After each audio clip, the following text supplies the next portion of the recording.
Do you also want to know what examiners are really looking for in your IELTS speaking and why you are not able to score even a band 7 in your IELTS speaking? Let me share you top most 5 examiner secrets that will surely help you to boost your IELTS score, and you will obviously become fluent, more confident and natural using only these 5 tips.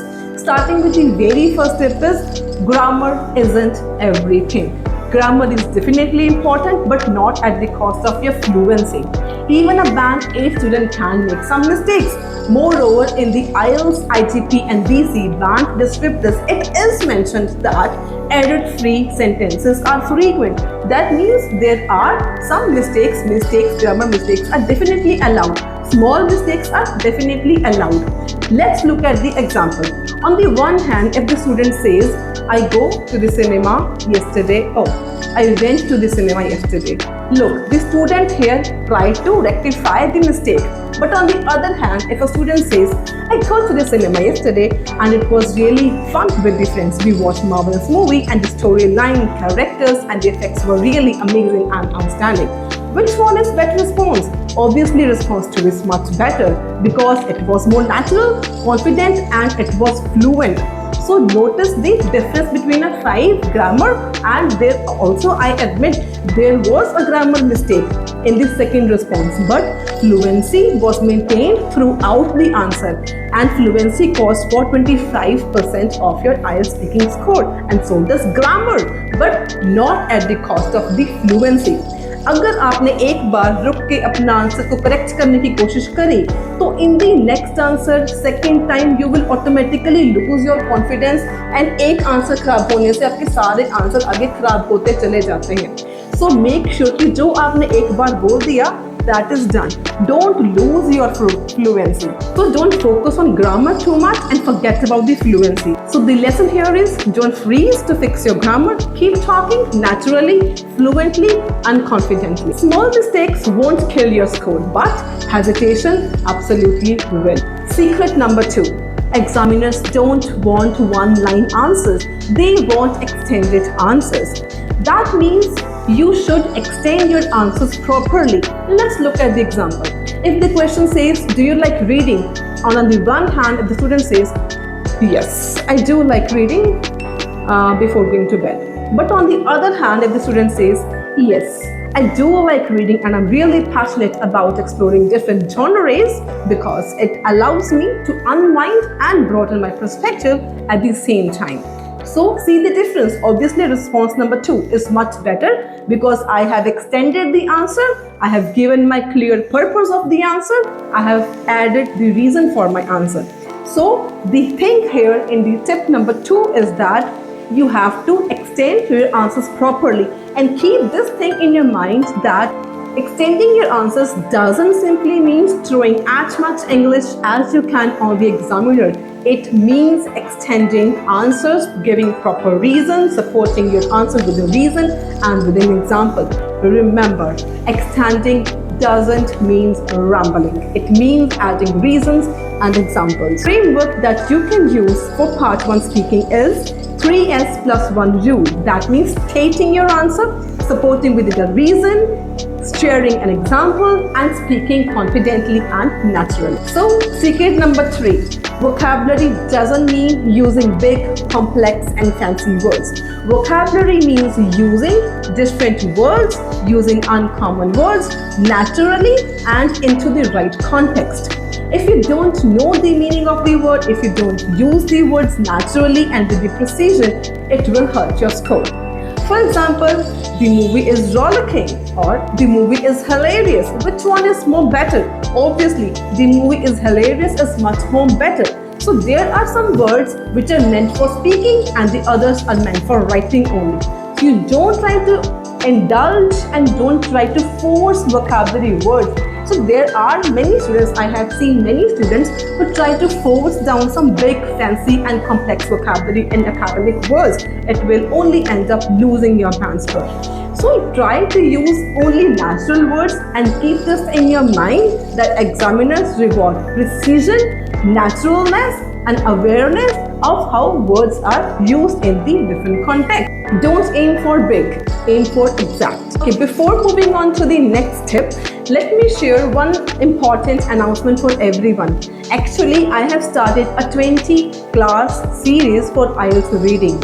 If you haven't watched yesterday's video, do watch that video. That is class 1, and I will be uploading one reading video every day, both for academic and general training. And if you are also planning to give your IELTS exam in October end or in November starting, so do watch the series of reading videos which I will be sharing and uploading every day. So moving on to tip number 4. Secret number 4 is intonation matters a lot than accent. So some students, they have a doubt कि accent important है या नहीं. Some students, they try to use British accent. तो हर बार अपने accent को change करना, British accent को use करना is not important.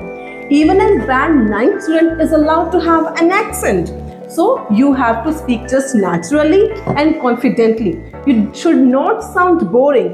If you are practicing at your home, आप क्या कर सकते हो, मिरर के सामने खड़े होके अपने आंसर्स बोलने की कोशिश करो. तो आप इसमें ये देखो कि क्या आप बोरिंग साउंड कर रहे हो या क्या आप एंगेजिंग साउंड कर रहे हो. Examiners will only look for the engaging and the impressive answers. Accent matter नहीं करता. अगर आप बोरिंग आंसर्स दे रहे हो, that will sound like you are giving Q&A session. Question and answer session हो रहा है. But in speaking it is not questioning and answering session. It's about the conversation. आप इसको ऐसे चलो जैसे आप किसी के साथ, अपने फ्रेंड के साथ नॉर्मली कॉन्वर्सेशन कर रहे हो. So in this way, you can focus on intonation. You need to be intangible, understandable, clear, and engaging. Let's look at the 2 examples. Yes, I went to the cinema yesterday and I enjoyed a lot with my friends. We all ate a lot also at the restaurant. But on the other hand, if a student says, yes, yesterday I also watched a new movie and we were really amazed and impressed by the characters, by the storylines, and one thing more that was really impressive was the characters, but the role of the characters. So which one is more impressive? Obviously response 2 is much more better. And where is what intonation comes in? So intonation means engaging and impressive answers, speaking naturally instead of sounding boring, instead of giving boring answers. So आपने 4th thing अपने दिमाग में क्या रखनी है, naturally बोलना है, कुछ नेचुरल एक्सप्रेशंस लेके चलने हैं आपने. डोंट साउंड कि आप किसी को क्वेश्चन एंड आंसर सुना रहे हो, ऐसा आपने साउंड नहीं करना है. आपने साउंड ऐसा करना है जैसे आप नेचुरली किसी के साथ कॉन्वर्सेशन में इंडल्ज हो, रियल में. इस तरीके से आपकी इंटोनेशन में भी इम्प्रूवमेंट होगी, फ्लुएंसी भी आपकी बढ़ेगी, आपके आइडियाज भी एक्सटेंड होंगे अगर आप रियल लाइफ लेके चलते हो.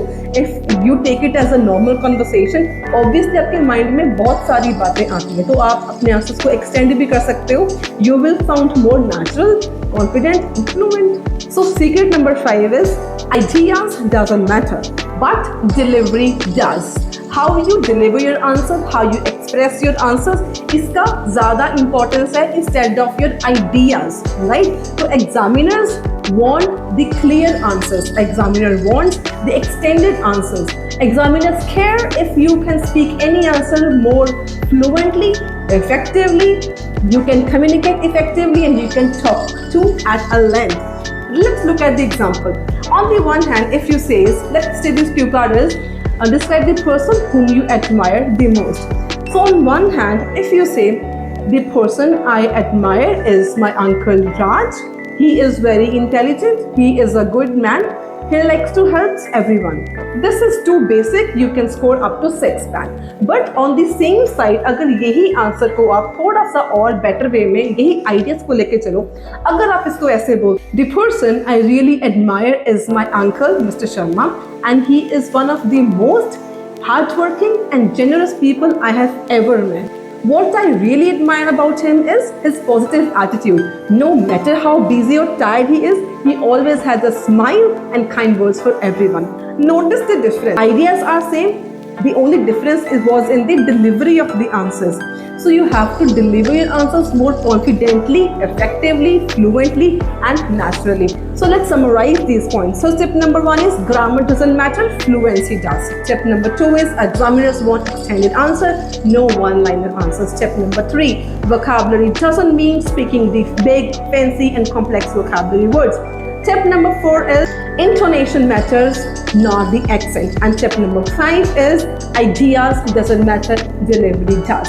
So if you also find this video informative and you learned something new in this video, do give me a like, share and subscribe my channel, and do follow my IELTS reading series as well that I started just yesterday, and follow for more.